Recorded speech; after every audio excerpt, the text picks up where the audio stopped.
Shalom, senang bisa menjumpai saudara kembali melalui channel Generasi Pembaharu Bangsa. Doa dan harapan saya agar saudara semua dalam keadaan sehat dan penuh dengan berkat. Kali ini saya akan menyampaikan renungan dengan judul Kegagalan Bukanlah Akhir Segalanya. Saya begitu yakin bahwa renungan ini akan memberikan inspirasi dan membangkitkan kembali semangat juang dalam hati saudara, sehingga saudara mencapai keberhasilan dalam hidup ini. Namun sebelum saya memulai, jangan lupa subscribe, like, bunyikan loncengnya, dan jangan lupa share juga ke banyak orang sehingga kami dapat membangun channel ini lebih baik lagi. Kegagalan adalah hal biasa di dalam kehidupan kita. Semua orang yang sekarang berhasil dulu adalah orang-orang yang juga pernah mengalami kegagalan. Mereka tidak menjadikan kegagalan sebagai akhir dari perjuangan mereka. Saat mereka gagal, mereka bangkit kembali dan terus melanjutkan perjuangannya sampai akhirnya mereka berhasil. Orang-orang yang takut gagal dalam kehidupan ini cenderung tidak berani mencoba apapun di dalam kehidupan mereka. Mereka terlalu dihantui oleh pikiran, apa kata orang nanti saat saya gagal? Padahal dengan tidak mencoba apapun, kita tidak akan pernah membuat kemajuan apapun di dalam kehidupan ini. Itu sebabnya orang-orang yang takut mencoba pada akhirnya tidak pernah mencapai apapun di dalam kehidupannya. Orang-orang besar dan berhasil yang kita kenal saat ini adalah orang-orang yang pernah mengalami banyak kegagalan dalam kehidupan mereka. Meskipun demikian, mereka bangkit lagi. Mereka mengerti bahwa kegagalan adalah pengalaman yang harus mereka lalui dalam hidup untuk mencapai kemajuan. Itu sebabnya mereka maju terus, memperbaiki diri, mencoba lagi, dan akhirnya mereka berhasil. Siapa di antara kita yang tidak tahu restoran Kentucky Fried Chicken atau KFC? Saya percaya semua saudara mengetahuinya. Dan mungkin banyak di antara kita sering membeli ayam gorengnya, karena kini restoran tersebut telah tersebar di berbagai kota di Indonesia. KFC adalah salah satu restoran waralaba terbesar yang telah memiliki kurang lebih 18.000 gerai atau cabang yang tersebar di 120 negara di seluruh dunia. Di balik sukses KFC, kita menemukan kisah hidup Kolonel Sanders, pendirinya, yang juga ternyata telah mengalami banyak kegagalan di dalam sepanjang hidupnya. Karena terlahir dalam keluarga sederhana dan ayahnya meninggal saat ia berusia 6 tahun, Kolonel Sanders telah terbiasa bekerja keras. Ia telah mencoba berbagai pekerjaan, termasuk pernah menjadi tentara angkatan darat sampai akhirnya pensiun. Namun setelah berusia 65 tahun, ia belum mencapai apa-apa di dalam hidupnya. Karena semua perjuangannya mengalami banyak kegagalan dan jalan buntu. Akhirnya ia mencoba resep ayam goreng dan menawarkannya kepada berbagai restoran di Amerika. Ternyata resepnya ditolak lebih dari 1000 kali. Namun ia tidak menyerah. Sampai akhirnya ide resepnya diterima dan mencapai sukses besar seperti sekarang ini. Dari kehidupan Kolonel Sanders, kita belajar bahwa orang yang berhasil bukanlah orang yang tidak pernah gagal. Malahan ia telah mengalami banyak kegagalan, namun ia tidak pernah menyerah. Di dalam Alkitab, kita juga menemukan kisah hidup para teladan iman. Mereka menjadi teladan iman bukan karena mereka selalu berhasil di dalam hidupnya atau selalu taat pada Tuhan. Semua mereka adalah orang-orang yang juga melakukan banyak kesalahan dan kegagalan seperti kita. Abraham misalnya, sekalipun disebut sebagai bapa semua orang beriman, pernah melakukan berbagai kesalahan dalam hidupnya. Karena takut dibunuh, ia mengaku bahwa Sarah istrinya adalah saudaranya, sehingga Raja Mesir mengambil Sarah menjadi istrinya.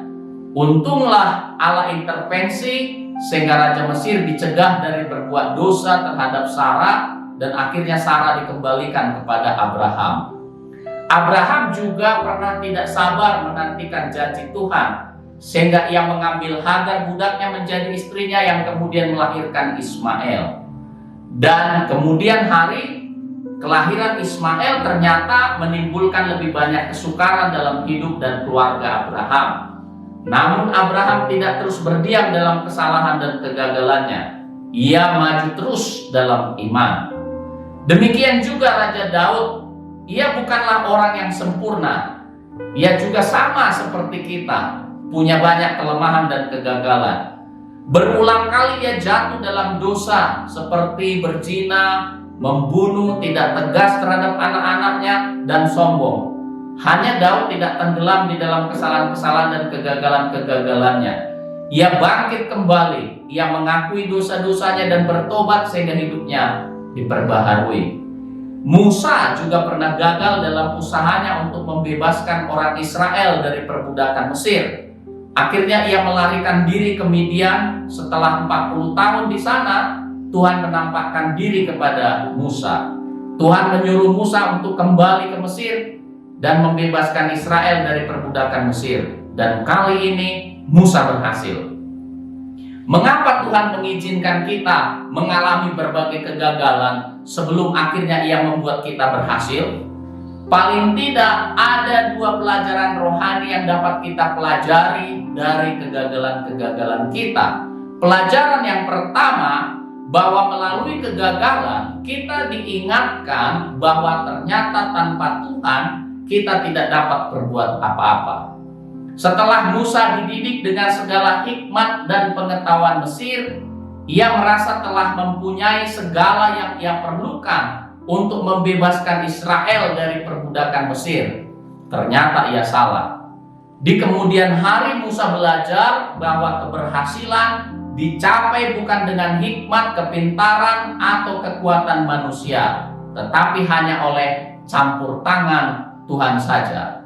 Itu sebabnya Tuhan Yesus berkata dalam Yohanes 15 ayat yang kelima, sebab di luar aku kamu tidak dapat berbuat apa-apa.